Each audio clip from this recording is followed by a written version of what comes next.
दोस्तों, आज मैं आपके लिए एक ऐसी वेब सीरीज लेकर आया हूं जिसके अंदर कॉमेडी, ड्रामा, सस्पेंस तीनों चीजें हैं। इस वेब सीरीज का नाम है रीचर, जो कि 2022 में रिलीज हुई। आप वीडियो को पूरा देखना, आपको डेफिनेटली मजा आने वाला है। स्टोरी शुरू होती है एक अनजान आदमी के कत्ल से। एक किलर पुल के पास एक इंसान को 3 गोलियां मारता है और उसके बाद उसको बेरहमी से पीटता है। फिर वो पास में ही पड़े गत्ते के टुकड़े उसके ऊपर ढक देता है। ये है रिचर्ड। ये लंबा चौड़ा आदमी किसी वन मानुष से कम नहीं। ये जहाँ भी जाता है मुसीबत इसको ढूंढ लेती है। फिलहाल ये बस से उतरकर आधा किलोमीटर पैदल चलकर जॉर्जिया के मार्ग्रेव शहर में आया है। ये सबसे पहले अपनी पेट पूजा करने के लिए एक रेस्टोरेंट में जाता है। फिर ये अपने लिए एक कॉफी और कुछ मीठा ऑर्डर करता है, लेकिन खाना किस्मत में ना हो तो इंसान खा नहीं पाता। पहली बाइट खाने से पहले ही वहाँ पर पुलिस आ जाती है और रिचर्ड को अरेस्ट कर लेती है, वो भी कल रात हुए कत्ल के जुर्म में। फिर उसे पुलिस स्टेशन ले जाया जाता है। वहाँ मौजूद लेडी पुलिस, जिसका नाम रोस्को है, रिचर्ड को कहती है कि अगर तुम मजबूर नहीं करोगे तो मैं तुम्हारी पिटाई नहीं करूंगी। रिचर्ड के हाथ पर बांधने के लिए हथकड़ी छोटी पड़ रही थी, इसलिए उसके हाथ जिप टाई से बांधे हुए थे। उसके पास कुछ पैसे और एक मेडल था। उसके पासपोर्ट में उसका नाम जैक रिचर लिखा हुआ था। फिर पुलिस वाले उससे कुछ सवाल पूछते हैं, लेकिन वो कुछ भी बताने के मूड में नहीं था। तभी वहाँ पर चीफ डिटेक्टिव ऑस्कर आता है। वो उसे कॉन्फ्रेंस रूम में ले जाता है। वो रिचर्ड से पूछता है कि हमें पुल के पास एक आदमी की लाश मिली है जिसको नजदीक से 3 गोलियां मारी गई। कौन था वो आदमी? रिचर्ड अपनी जबान नहीं खोलता।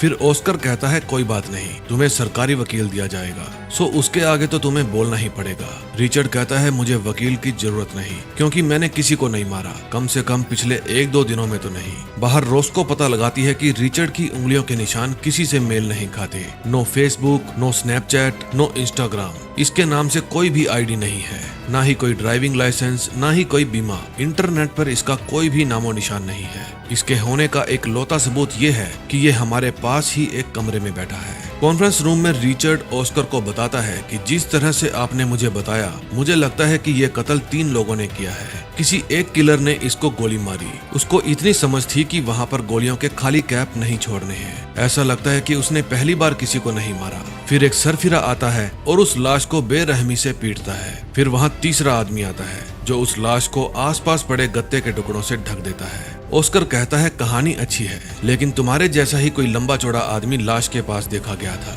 रिचर्ड कहता है कि मैं वही हूँ जिसे देखा गया है। मैं बस से उतरकर वहाँ से गुजरा था। इस शहर में सिंगर ब्लाइंड ब्लैक की मौत हुई थी। मैं उसी का पता लगाने इस शहर में आया हूँ। ऑस्कर कहता है कि अगर मैं साबित कर दूं कि जिस समय कत्ल हुआ उस समय तुम बस में थे, तो तुम बेकसूर माने जाओगे। हमें लाश के जूते में से एक फोन नंबर भी मिला है। हम तहकीकात करेंगे, तब तक तुम्हें हवालात में ही रहना पड़ेगा। फिर रोस्को और ऑस्कर पॉल के पास जाते हैं, क्योंकि लाश के पास जो नंबर मिला था वो इसी का था। ऑस्कर पूछता है तुम्हें उस लाश के बारे में कुछ पता है? फिर पॉल की नजर बाहर खड़ी एक ब्लैक कार पर पड़ती है। उसे देखकर पॉल डर जाता है और ऑस्कर को कहता है कि उस इंसान को मैंने ही मारा है। ऑस्कर कहता है तो पहले तुमने दुनाली से उसके चेहरे पर गोली मारी और फिर तुमने उसकी लाश को जला दिया। पॉल कहता है हाँ, ऐसा ही हुआ था। और इस तरह से रोस्को और ऑस्कर पता लगा लेते हैं कि ये इंसान झूठ बोल रहा है। फिर वे उसे पुलिस स्टेशन में ले आते हैं। वे पॉल को उसी पहलवान के साथ बंद कर देते हैं और उस पहलवान को बाहर आने के लिए कहते हैं। रिचर्ड अपनी जिप टाई तोड़ता है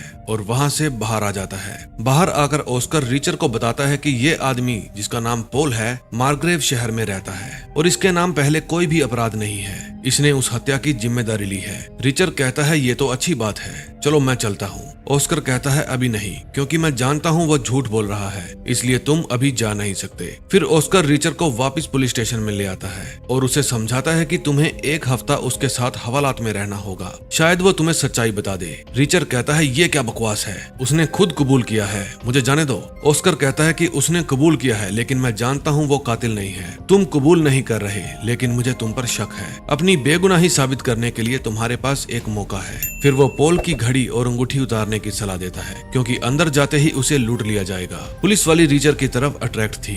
फिर उन दोनों को जेल में ले जाया जाता है। फिर स्पाइवी नाम का एक ऑफिसर उन दोनों को पीली लाइन फॉलो करने के लिए कहता है। अंदर जाकर उन दोनों को जेल के कपड़े दिए जाते हैं और सारे कपड़े उतारकर चेकिंग करने के लिए कहा जाता है। रिचर्ड कहता है कि मुझे लगता है आपको बिना चोट खाए ये छानबीन पूरी कर लेनी चाहिए। फिर स्पाइवी डर जाता है और बिना चेक किए ही उन दोनों को सेल में बंद कर देता है। सुबह होते ही सेल के दरवाजे खोल दिए जाते हैं। रिचर बाहर जाकर वापस अंदर आ जाता है क्योंकि बाहर एक से बढ़कर एक छटे हुए बदमाश उम्र कैद की सजा काट रहे थे। फिर रिचर अपनी जगह पर लेट जाता है और पोल एक दीवार के साथ खड़ा हो जाता है। तभी बब्बू खुजली और उसके दो साथी अंदर आते हैं। वे पोल से उसके जूते और चश्मा मांगते हैं। फिर बब्बू खुजली उसका चश्मा तोड़ देता है। फिर बब्बू कहता है कि मुझे एक और चीज चाहिए, चलो पैंट खोलो। तभी अपना पहलवान उन दोनों के बीच में कूद पड़ता है और कहता है कि 3 गिनने से पहले रफू चक्कर हो जाओ और गिनती शुरू कर देता है। 2 गिनते ही रिचर बब्बू खुजली की खुजली मिटा देता है और उनसे उनकी ही गोगल छीन लेता है। पोल रिचर को अपनी जान बचाने के लिए थैंक यू कहता है और कहता है कि मैं क्रिमिनल नहीं हूँ,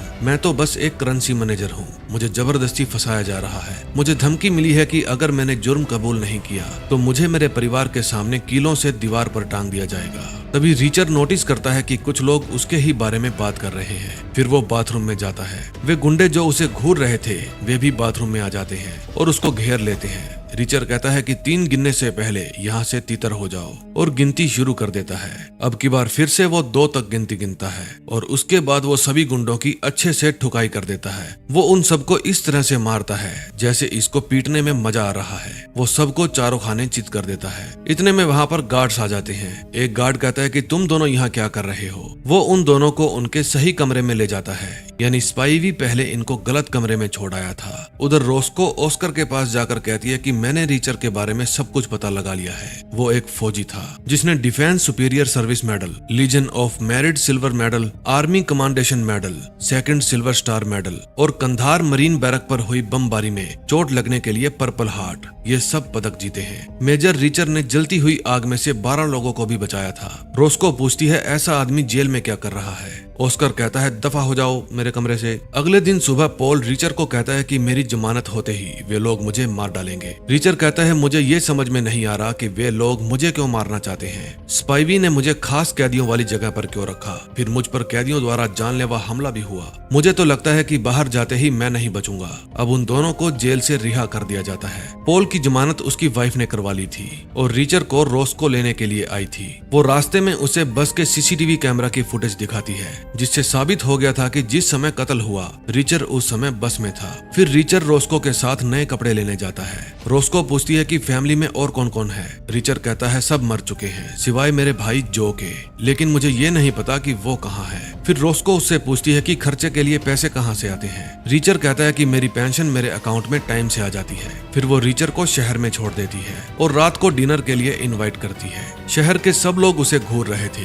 क्योंकि इस छोटे से शहर में बात आग की तरह फैलती थी। फिर रिचर अपनी कटिंग शेव करवाने जाता है। बातों बातों में रिचर पूछता है कि सामने जो बूथ लगा है उसमें अभी अभी पॉलिश हुई है। बार्बर बताता है कि इस शहर के सारे काम मिस्टर क्लाइनर देखते हैं। इस शहर में सभी बड़े बिजनेस उन्हीं के हैं। इतने में वहाँ एक ब्लैक कार में क्लाइनर का पोता आ जाता है और उसके साथ उसका सन की कजन भी था। रिचर उसके पास जाता है और पूछता है क्या चाहिए। जूनियर क्लाइनर कहता है कि कल मैंने पेपर में पढ़ा था कि एक जैक रिचर के ऊपर बहुत सारे इल्जाम लगाए गए थे और आज अचानक से वो सभी इल्जाम हटा दिए गए हैं, इसलिए कुछ भी ऐसा मत करना जिसको हम माफ ना कर पाए। ये धमकी देकर वे चले जाते हैं। फिर शाम को रिचर पुलिस स्टेशन जाता है क्योंकि रोस्को ने उसे डिनर के लिए इनवाइट किया था। तभी उसे रोस्को मिलती है और कहती है कि हम डिनर पर नहीं जा सकते क्योंकि हमें पहले वाली जगह से थोड़ी ही दूर एक और लाश मिली है। उसकी मौत भी बिल्कुल वैसे ही हुई है। तभी ऑस्कर आ जाता है और पूछता है क्या पोल ने जेल में तुमसे कुछ कहा। रिचर कहता है उसने मुझे कुछ नहीं बताया। फिर ऑस्कर उसे कहता है हमें बस से जो फुटेज मिली है उसमें तुम्हारा चेहरा साफ नहीं था। जब तक फोरेंसिक की रिपोर्ट नहीं आ जाती तुम हमारी निगरानी में रहोगे। बेहतर यही होगा कि तुम इस केस में हमारी हेल्प करो। फिर जब वे मुर्दा घर जाते हैं तो लाश देखकर रिचर गुस्सा हो जाता है क्योंकि ये उसका भाई जो था। ऑस्कर पूछता है एक ही समय में तुम दोनों भाई इस टाउन में क्या कर रहे थे। रिचर कहता है कि मैंने तुम्हें पहले भी बताया था मैं ब्लाइंड ब्लैक के लिए आया था क्योंकि मेरे भाई ने ही बताया था कि उसकी मौत इस शहर में हुई थी। ऑस्कर कहता है कि मैं तुम्हें दोबारा किसी बहाने से अंदर कर दूंगा। फिर रिचर उसे धक्का देता है। तभी रोस्को बीच में आ जाती है और रिचर को जाकर कार में बैठने के लिए कहती है। कार में रोस्को रिचर से पूछती है तुम क्या सोच रहे हो। रिचर कहता है कि जिन लोगों ने भी मेरे भाई को मारा है मैं उन सब का पता लगाऊंगा और उन्हें मौत के घाट उतार दूंगा। और इसी के साथ फर्स्ट एपिसोड एंड हो जाता है। सेकंड एपिसोड में हम देखते हैं ऑस्कर गाड़ी को पुलिस स्टेशन ले जाता है। फिर नीचे उतरकर रिचर्ड शहर की तरफ चल पड़ता है। फिर ऑस्कर रोस्को को इस पहलवान को रोकने के लिए कहता है, वरना ये पूरे शहर को तबाह कर देगा। फिर रोस्को अपनी गाड़ी में उसका पीछा करती है। फिर अचानक से रिचर्ड उसकी आंखों से ओझल हो जाता है, लेकिन तभी वो अचानक से उसकी गाड़ी के सामने आ जाता है और कहता है कि मेरी तहकीकात में विघ्न मत डालो। रोस्को कहती है कि जिसको तुम ढूंढना चाहते हो हम भी उसी को ढूंढना चाहते हैं, इसलिए साथ मिलकर काम करते हैं, गाड़ी में बैठ जाओ। फिर वे दोनों पॉल के घर जाते हैं। घर पर पॉल नहीं था, उसकी वाइफ और 2 बेटियां थी। पॉल की वाइफ कहती है कि मुझे पॉल ने बताया था रिचर्ड एक अच्छा आदमी है, उसने जेल में मेरी खूब हेल्प की। वो बताती है कि उसके हस्बैंड बैंक के काम संभालते हैं, लेकिन अभी तक वो घर नहीं आए। फिर रिचर्ड उसे वॉशरूम जाने के लिए कहता है, लेकिन वॉशरूम ना जाकर वो उसके रूम में जाकर तलाशी लेता है। फिर उसे पॉल के शूज मिलते हैं। ध्यान से देखने पर उसे उसमें एक पौधे का सीड नजर आता है। फिर बाहर जाकर वो पॉल की वाइफ को समय देने के लिए धन्यवाद कहता है और घर से बाहर चला जाता है। बाहर जाकर वो रोस्को को कहता है कि मेरे दिमाग में 2 बातें हैं। पहली ये कि जेल में वो गुंडे मुझे नहीं मारना चाहते थे, वे पॉल को मारना चाहते थे, क्योंकि उनको ऑर्डर मिला होगा कि 2 लड़के नए आए हैं, उनमें से जिसने चश्मा लगा रखा है उसे मारना है, जबकि उस समय चश्मा मैंने लगा रखा था। और दूसरी बात ये कि एक बैंकर के शूज में किसी खेत में उगने वाले पौधे के बीज कैसे आए। फिर वे उस जगह जाते हैं जहाँ रिचर्ड के भाई जो का कत्ल हुआ था। वहाँ पर वो इमेजिन करता है कि किस किस तरह से खूनी ने मेरे भाई के ऊपर वार किया होगा। रोस्को कहती है, मुझे अपने भाई के बारे में कुछ बताओ, वो क्या करता था, तुम्हारे साथ संबंध कैसे थे। रिचर्ड उसे बताता है कि मेरा भाई होमलैंड सिक्योरिटी में था। रोस्को कहती है कि होमलैंड में काफी कुछ आता है, आतंकवाद, नशे, बंदूकें, सीमा पर अपराध। तुम्हारा भाई किस महकमे में था, लेकिन रिचर्ड को नहीं पता था। फिर रिचर्ड वहाँ से पैदल ही जाने लगता है। वो अपने लिए किराए पर एक रूम लेने गया था। रोस्को फिर से उसका पीछा करती है। जब रिचर्ड अपने रूम की चाबी लेकर आता है तो देखता है कि कुछ लड़के उसी का इंतजार कर रहे हैं। वे उससे जबरदस्ती पंगा लेने की कोशिश करते हैं, लेकिन रिचर्ड उनमें से 3 लड़कों को अच्छी तरह धोता है और चौथे को कहता है कि इन तीनों को हॉस्पिटल ले जाओ। रोस्को कहती है, ये हमारे शहर में क्या मुसीबत आ गई है। तभी हम रात को 4 आदमियों को सफेद ड्रेस पहने हुए एक घर के अंदर जाते हुए देखते हैं। अगले दिन सुबह रिचर्ड पुलिस स्टेशन जाता है, ये पता लगाने की उसके भाई के मर्डर की तहकीकात कहां तक पहुंची, लेकिन रोस्को उसे बताती है कि एक और मर्डर हो गया है। फिर रिचर्ड जबरदस्ती रोस्को की कार में बैठ जाता है। फिर वे दोनों उस जगह जाते हैं जहां मर्डर हुआ था। वहां ऑस्कर और पुलिस पहले से ही पहुंची हुई थी। ऑस्कर बताता है कि इस तरह का कत्ल मैंने आज से पहले कभी नहीं देखा। रिचर्ड कहता है, क्यों, किलों से दीवार पर टांग दिया क्या। फिर अंदर जाकर देखने पर पता चलता है कि उस बंदे को वाकई में किलों से दीवार पर टांग दिया गया है और उसकी वाइफ को भी मार दिया गया है। बाहर आकर ऑस्कर पूछता है कि तुम्हें कैसे पता चला कि उसे किलों से दीवार पर टांग दिया गया है। रिचर्ड बताता है कि जेल में मुझे पॉल ने बताया था कि उसके मालिकों ने उसे इसी तरह की धमकी दी थी। फिर रोस्को बताती है कि तुमने अभी अभी जिसकी लाश देखी है वो chief of police officer Morrison थे। फिर वो ऑस्कर को बताती है कि मेयर टील ने खुद को चीफ ऑफ पुलिस नियुक्त कर दिया है। रिचर्ड कहता है, हो सकता है कि मेयर ने उसकी पोस्ट हासिल करने के लिए उसे मरवा दिया हो। फिर ऑस्कर कहता है कि मुझे मेरे FBI वाले दोस्त को इसमें इन्वॉल्व करना होगा, लेकिन रिचर्ड कहता है कि आपको किसी बाहरी व्यक्ति को इसमें इन्वॉल्व नहीं करना चाहिए। अगर मिलकर ही काम करना है तो हम तीनों करेंगे, वरना मैं अकेले ही उन सबको ढूंढकर मार दूंगा। तभी ऑस्कर के पास एक मैसेज आता है जिसमें लिखा था कि टील ने इमरजेंसी बैठक बुलाई है। फिर ऑस्कर मीटिंग में चला जाता है। रोस्को और रिचर्ड दोबारा पॉल के घर जाते हैं। पॉल की वाइफ घबराई हुई बाहर आती है और कहती है कि जब से मेरी शादी हुई है पहली बार ऐसा हुआ है कि पॉल रात को घर नहीं आया। फिर रोस्को रिचर्ड को कहती है कि मेरे पास गन है, मैं यहीं रुकती हूँ, इनकी जान को खतरा है, तुम ऑस्कर के पास जाओ क्योंकि उसकी जान को भी खतरा है। फिर वो गैराज में से एक चाकू लेता है क्योंकि उसके पास गन नहीं थी और पॉल की कार लेकर ऑस्कर के पास चला जाता है। वहाँ Teal new chief of police बनने की खुशी में भाषण दे रहा था। तभी एक आदमी उठकर कहता है कि 20 सालों से इस शहर में कोई कत्ल नहीं हुआ और अब एक लंबा चौड़ा आदमी हमारे शहर में आया और एकदम से 4 कत्ल हो गए।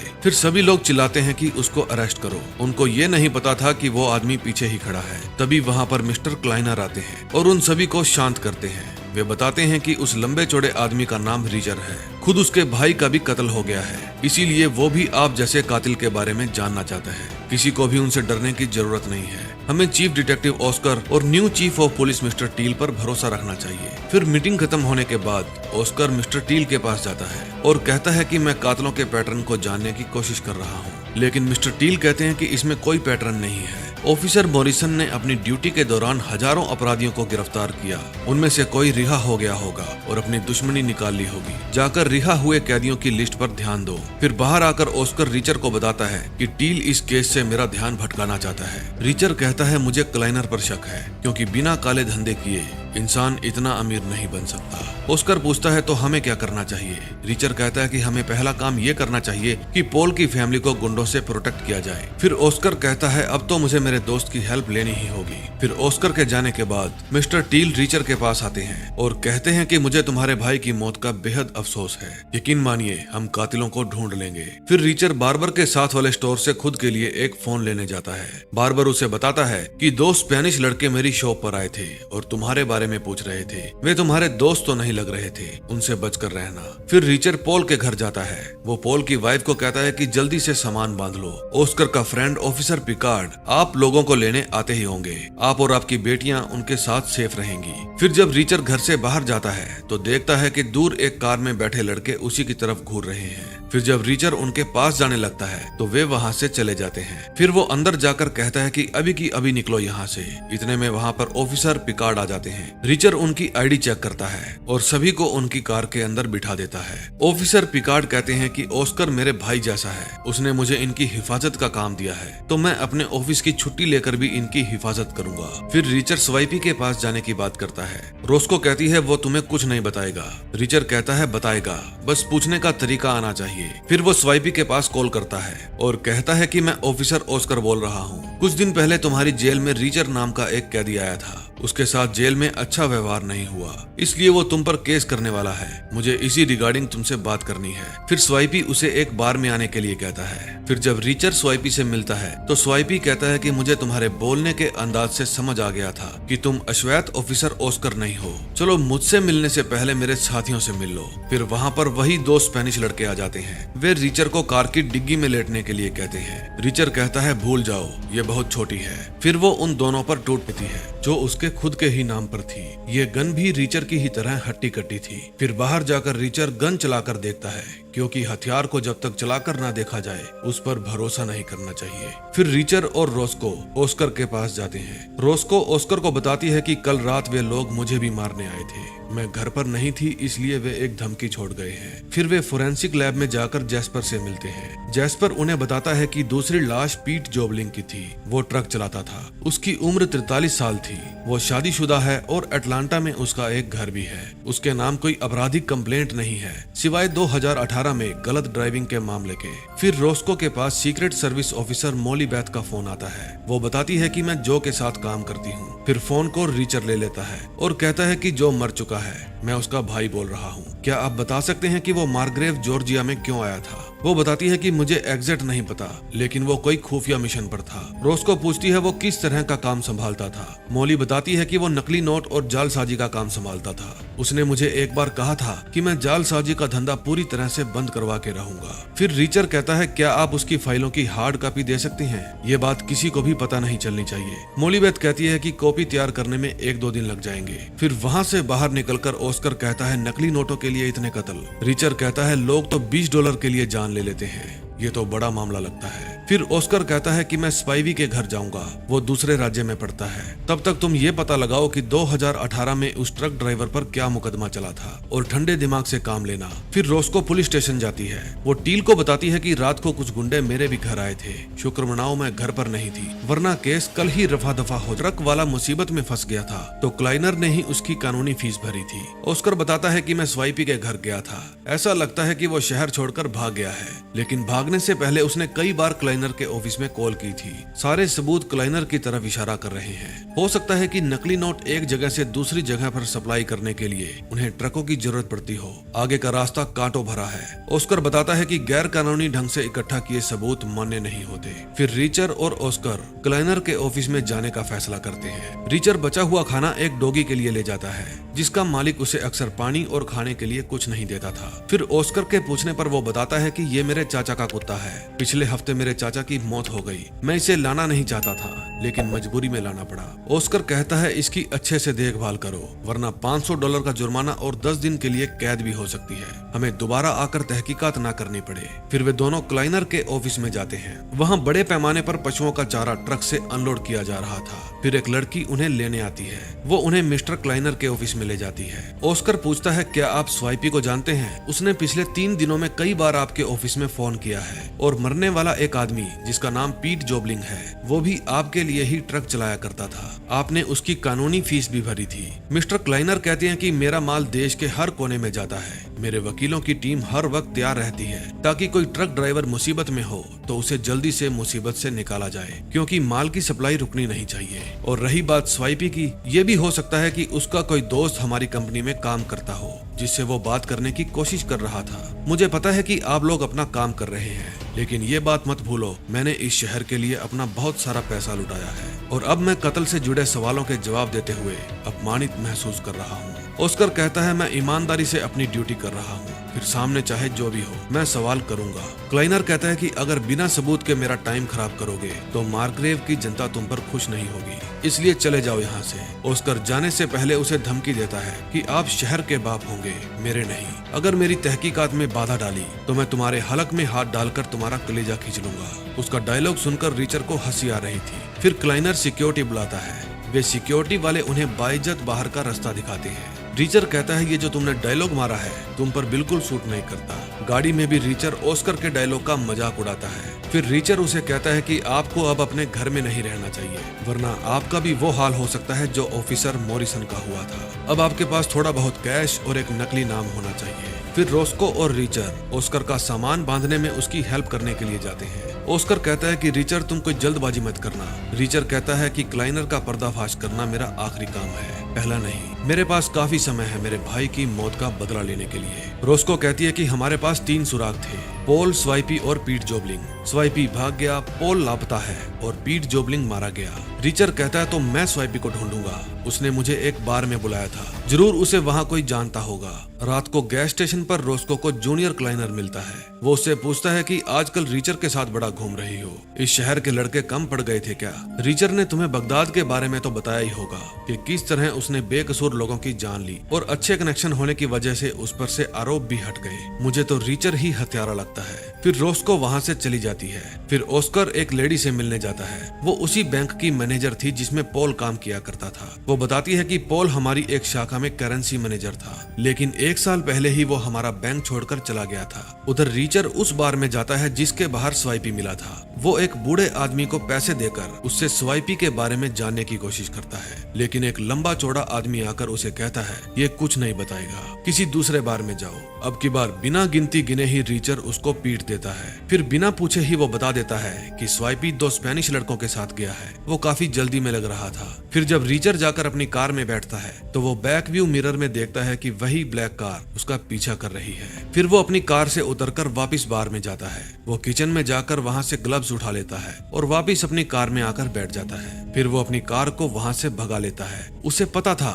कि वही स्पेनिश लड़के ब्लैक कार में उसका पीछा कर रहे हैं। फिर वो एक सुनसान एरिया की तरफ गाड़ी मोड़कर चलती गाड़ी से कूद जाता है। गाड़ी एक घर के पास जाकर रुक जाती है। फिर वे स्पेनिश लड़के भी अपनी कार वहां रोकते हैं और अपनी गन लेकर रिचर को ढूंढने लगते हैं। उन्हें लग रहा था कि रिचर इस घर में आया है, लेकिन तभी पीछे से रिचर दबे पांव आता है और उन दोनों स्पेनिश लड़कों को गोली मार देता है। फिर वो उनकी जेब चेक करता है। जेब में उसे बहुत सारे पैसे मिलते हैं जो रिचर को ही मारने के लिए उन्हें दिए गए थे। फिर वो उन दोनों की बॉडी को उनकी फिर उसके पास ऑस्कर का फोन आता है। वो बताता है कि किसी ग्रामीण ने मुझे एक जली हुई गाड़ी के बारे में बताया है, मैं वहीं जा रहा हूँ। फिर रिचर भी वहाँ पहुँच जाता है। फिर वे उस गाड़ी की छानबीन करते हैं। इतने में वहाँ रोस्को भी आ जाती है। फिर वे उस जली हुई गाड़ी का चैसी नंबर निकालते हैं। ऑस्कर चैसी नंबर को नोट कर लेता है। फिर रिचर बताता है कि स्पाइकी भी मारा गया है। फिर वो उनकी लाशों को ठिकाने लगाने के लिए कहता है, क्योंकि वो नहीं चाहता था कि लाशें किसी को मिल जाएं और इसमें स्टेट पुलिस इन्वॉल्व हो जाए। इससे उनकी तहकीकात में बाधा होगी। रोस्को भी रिचर के साथ जाती है। उन लाशों की दुर्दशा देखकर रोस्को रिचर से पूछती है कि बगदाद में क्या हुआ था। रिचर बताता है कि उस समय वो अपनी ड्यूटी कर रहा था। स्थानीय बच्चे अक्सर वहाँ पर फुटबॉल खेलने आते थे। एक रात मैंने बच्चों की आवाज सुनी। फिर मुझे पता चला कि बगदाद के कुछ लोग उनके साथ बुरा काम कर रहे थे। फिर मैंने उन्हें ठोक दिया। फिर इराकी पुलिस ने मुझसे कुछ सवाल जवाब किए और पाया कि मैंने जो कुछ भी किया बिल्कुल ठीक किया। क्या तुम्हें और भी कुछ जानना है? रोस्को कहती है नहीं। फिर वे स्पेनिश लड़कों की कार लेकर एयरपोर्ट जाते हैं और उसे वहां पर पार्क कर देते हैं। ये काम वे बिल्कुल छुपते छुपाते और अक्लमंदी से करते हैं ताकि किसी भी सीसीटीवी कैमरे में उनका चेहरा ना आए। फिर वे पास में ही एक होटल रूम लेने जाते हैं। रिसेप्शन पर रिचर कहता है कि हमें रूम तीसरे फ्लोर से ऊपर का चाहिए। रोस्को पूछती है इतना कैश कहाँ से आया? रिचर बताता है कि उन लोगों को मुझे मारने के मोटे पैसे मिले थे, ये वही पैसे हैं। जब वे रूम में जाते हैं तो उनके पास मोली बैथ का फोन आता है। वो बताती है कि मुझे जो की फाइलों में से महत्वपूर्ण जानकारी मिली है, मैं सुबह तक उनको कॉपी कर लूंगी। फिर कल सुबह मैं खुद वहाँ पर फाइलें देने आऊंगी क्योंकि मैं तुमसे मिलना चाहती हूँ। रिचर कहता है मैं तुमसे एयरपोर्ट पर नहीं मिल सकता, हम पर कईयों की नजर होगी। तुम एयरपोर्ट से निकलकर 59 स्टेशन के लिए ट्रेन पकड़ना, हम आपको वहीं मिलेंगे। वो कहती है कि जो अक्सर तुम्हारे बारे में ही बात किया करता था, उसने बताया था कि तुम एक अच्छे इंसान हो। फिर वो गुड नाइट कहकर फोन रख देती है। अपने भाई के बारे में सोचकर रिचर भी उदास हो गया था। सुबह तैयार होते वक्त रोस्को कहती है मैं पीट जोबलिंग की वाइफ को जाकर बताऊंगी कि उसके पति की हत्या हो गई है। रिचर कहता है मैं भी साथ चलूंगा। फिर जब वे पीट जोबलिंग के घर जाते हैं तो अंदर से उसकी माँ बाहर आती है। रोस्को कहती है कि मुझे पीट के बारे में बात करनी है। उसकी माँ पूछती है क्यों, कुछ हुआ है क्या? फिर वो उन्हें अंदर ले जाती है। बूढ़ा बूढ़ी की हालत देखकर रिचर कहता है कि हमें पीट जोबलिंग से बात करनी थी। हाल ही में उनकी कंपनी में एक ट्रक चोरी हुआ है, हम पीट से कुछ सवाल पूछना चाहते हैं, इससे हमारी तहकीकात में मदद होगी। फिर पीट की मॉम उन्हें एक एड्रेस लिख कर देती है जहां वो अपनी वाइफ के साथ रहता है। बाहर जाकर रोस्को उससे पूछती है कि तुमने सच क्यों नहीं बताया। वो कहता है कि वे इमोशनल हो जाते और मेरे पास इतना समय नहीं है। दूसरी तरफ टील ऑस्कर को अपने पास बुलाता है और कहता है कि मैंने सुना है तुमने क्लाइनर को धमकी दी है। मेरी बात ध्यान से सुनो, क्लाइनर मार्ग्रेव शहर के महत्वपूर्ण बाशिंदों में से एक है, इसलिए आइंदा मुझे उनसे बदसलूकी की कोई भी कंप्लेंट नहीं मिलनी चाहिए। और हाँ, अब से बिना मेरी इजाजत तुम इस केस पर काम नहीं करोगे, वरना अपनी जॉब से हाथ धो बैठोगे। तब स्टीवनसन आकर ऑस्कर को कहता है कि आपके पापा का फोन आया है। फोन ऑस्कर के पापा का नहीं बल्कि उसके दोस्त पिकार्ड का था। वे कोड वर्ड में बातें कर रहे थे। पिकार्ड ऑस्कर को कहीं आने के लिए कहता है, लेकिन ऑस्कर कहता है कि मैं अपने दोस्तों को भेज दूंगा। फिर पिकार्ड पॉल की वाइफ को कहता है कि मुझे एक जरूरी इंफॉर्मेशन देने के लिए खुद जाना होगा, कुछ ही घंटों में मैं वापस आ जाऊंगा, तब तक ये गन तुम्हारी रक्षा करेगी। अगर इसे चलाते समय हिचकिचाई तो तुम्हारी जान भी जा सकती है। फिर रोस्को और रिचर्ड ट्रक ड्राइवर पीट जोबलिंग की वाइफ से मिलने जाते हैं। वे उसे बताते हैं कि तुम्हारे हस्बैंड की मौत हो चुकी है। वो औरत कहती है तो फिर क्या हो गया, मुझे कोई अफसोस नहीं। वो बताती है कि पीट जोबलिंग अपने मालिक क्लाइनर से हेराफेरी करता था, मैं उसे रोकती थी तो हमारा झगड़ा भी होता था। वो एयर कंडीशनर लेकर मायामी जाया करता था। फिर वो उन्हें गैरेज लेकर जाती है और कहती है कि शायद 1-2 यूनिट यहाँ भी पड़े होंगे, मैंने कभी चेक नहीं किया, तुम खुद ही देख लो। चेक करने पर पता चलता है कि वे एयर कंडीशनर के बॉक्स खाली थे। वो बताती है कि जब भी पीट के पास फोन आता था वो साथ की साथ घर से चला जाता था। उसके बाद कई दिनों तक वो घर नहीं लौटता था। अब मैं ये घर बेचकर हमेशा के लिए अपने मॉम डैड के पास जा रही हूँ। फिर रिचर के पास ऑस्कर का फोन आता है और वो उन्हें एक एड्रेस देता है जहां उन दोनों को नॉर्मल वर्दी में पिकार्ड से मिलना था। रास्ते में रिचर बताता है कि पीट जोबलिंग जरूर उन खाली बक्सों में नोट लेकर जाता होगा और उसमें से वो हेराफेरी भी करता होगा। उम्मीद है जो की फाइलों में हमें सब कुछ क्लियर हो जाएगा। फिर वे एक पतली गली में पिकार्ड से मिलने जाते हैं। पिकार्ड उनको उस जली हुई गाड़ी की डिटेल देने वाला था। पिकार्ड बताता है कि वो गाड़ी भाड़े की थी जिसको किसी रॉन हैसी के नाम से बुक किया गया था। इसी नाम से मार्ग्रेव से 40 मील की दूरी पर एक होटल रूम भी बुक किया गया था। रिचर कहता है इस नाम को मेरा भाई यूज किया करता था। फिर पिकार्ड उसे होटल का एड्रेस देता है और वहां से चला जाता है। फिर वे उस होटल में जाते हैं और रिसेप्शन पर पूछते हैं क्या रॉन हैसी अपना कोई सामान भूल गया है। रिसेप्शनिस्ट बताता है कि हाँ, वो एक सूटकेस था जिसको 20 मिनट पहले कोई ले गया है। फिर रिचर रोस्को से पूछता है कि अगर एक भारी ब्रीफकेस लेकर तुम्हें होटल से भागना हो